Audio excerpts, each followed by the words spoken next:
देखिए, गाजीपुर आने का मकसद जो है, यहाँ पर कई समाजवादी परिवार के लोगों के साथ कुछ आकस्मिक घटना हो गई थी। उनके यहाँ शोक संवेदना देना था और कुछ ऐसे भी हमारे कार्यकर्ता हैं जिनके परिवार में उनकी बहनों की बेटियों की शादी थी, तो उनके यहाँ भी आशीर्वाद स्वरूप जो है मैं आना था। और यहाँ पर आया और पहले भी कंप्लेंट्स SIR के संबंध में हमारे पास आए, लेकिन धन्यवाद देता हूँ गाजीपुर के लोगों को, बड़ी मजबूती के साथ ये SIR के कार्यक्रम में जुटे रहे और प्रशासन किसी भी प्रकार की जो धांधली करने के चक्कर में थी, धांधली नहीं कर पाए।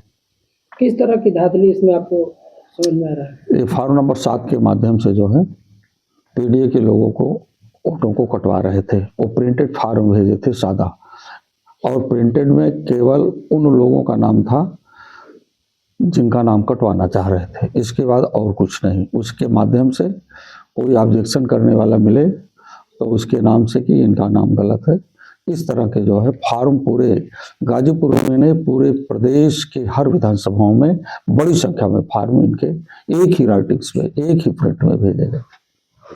अभी 2027 त्रिस्तरीय पंचायत चुनाव आ रहा है, समाजवादी पार्टी इस तरह की तैयारी में गठबंधन या फिर कैसे क्या होगा?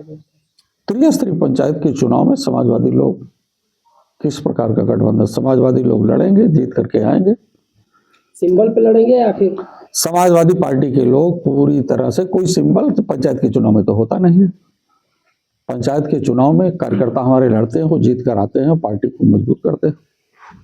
अभी एक हालिया प्रकरण चल रहा है, अभी मुक्तेश्वरानंद के साथ ब्राह्मणों की चोटी खींचने का मामला था।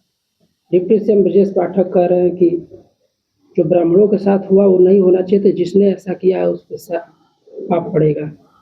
आप इसको कैसे देख रहे हैं? ये देश के उस व्यवस्था की सोच है जिन व्यवस्था को पलवित पुष्पित करने वाले सामंतवादी लोग हैं। चोटी खींचना ये अपमान है। ये केवल शंकराचार्य का ही मतलब नहीं मामला है। मामला ऐसा नहीं कि ब्राह्मण है, मामला इसके पहले भी चोटी खींची गई थी।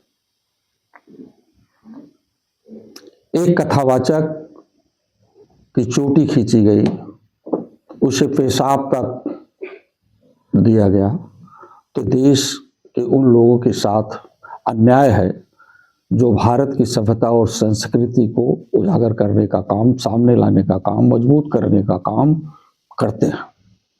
ऐसे लोगों के साथ हमेशा अन्याय हुआ। आपने बनारस में देखा राजमाता अहिल्याबाई होलकर जी को, वो विश्वनाथ मंदिर का जीर्णोद्धार करवाया, सौंदर्यीकरण किया। जितना धन लगा राजमाता अहिल्याबाई होलकर ने केवल उसी मंदिर का नहीं, पूरे देश में अनेकों मंदिरों को बनवाने का काम किया।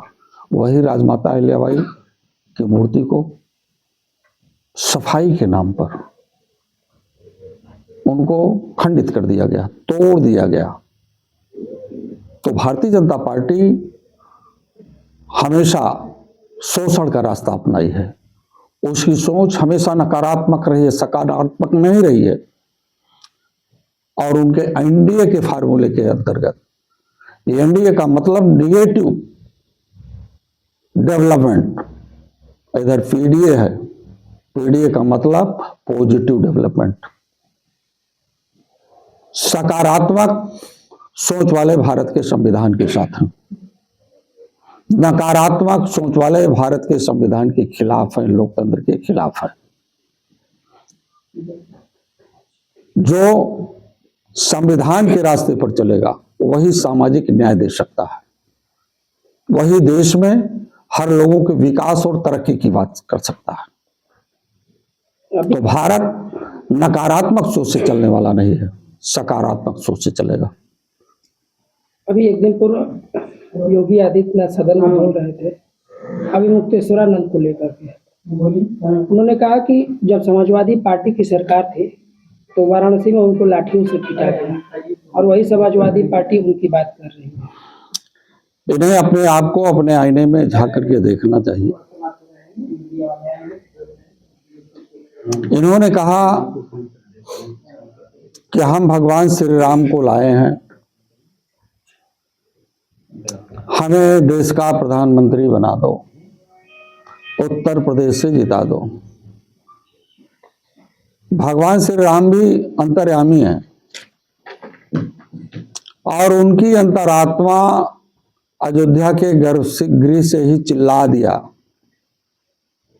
कि ये लोग सांप्रदायिक लोग हैं, ये भगवान श्री राम को नहीं ला सकते हैं। जनता ने उनकी आवाज सुना, सच में संविधान के बचाने वाले नेता आदरणीय अखिलेश यादव के साथ रहे और उसी अयोध्या में बुरी तरह से भगवान श्री राम की बात को मान करके, अपने नेता आदरणीय अखिलेश यादव की बात को मान करके किसानों, मजदूरों, महिलाओं, नौजवानों ने सब एकजुट होकर के